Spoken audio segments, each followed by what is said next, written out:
லோக்சபா தேர்தலில் வேலூர் தொகுதியில் சுயேட்சையாக போட்டியிடுகிறார் நடிகர் மன்சூர் அலிகான். நேற்று குடியாத்தம் பகுதி கிராமங்களில் பிரச்சாரம் செய்து திரும்பிய போது அவருக்கு திடீரென மயக்கம், நெஞ்சுவலி ஏற்பட்டதாக கூறப்படுகிறது. அவரது ஆதரவாளர்கள் குடியாத்தம் தனியார் மருத்துவமனையில் அட்மிட் செய்தனர்.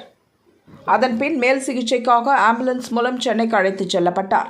KK நகரில் உள்ள தனியார் மருத்துவமனையில் ICUவில் அவருக்கு சிகிச்சை அளிக்கப்பட்டு வருகிறது. இந்த சூழலில் அவருக்கு பழச்சாறில் விஷம் கலந்து கொடுத்ததாக மன்சூர் அலிகான் தரப்பில் அறிக்கை வெளியிடப்பட்டுள்ளது.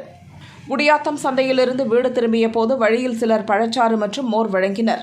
கட்டாயப்படுத்தி அவர்கள் கொடுத்த பழச்சாறை குடித்த சில நிமிடங்களிலேயே அவருக்கு மயக்கம், அடி நெஞ்சில் தாங்க முடியாத வலி ஏற்பட்டது. இப்போது விஷமுறிவு, நுரையீரல் வலிக்கான மருந்து, மாத்திரைகள் வழங்கப்பட்டுள்ளது. சீக்கிரம் ICUவிலிருந்து பொதுப்பிரிவுக்கு மாற்றப்படுவார் என்றும் அறிக்கையில் கூறப்பட்டுள்ளது.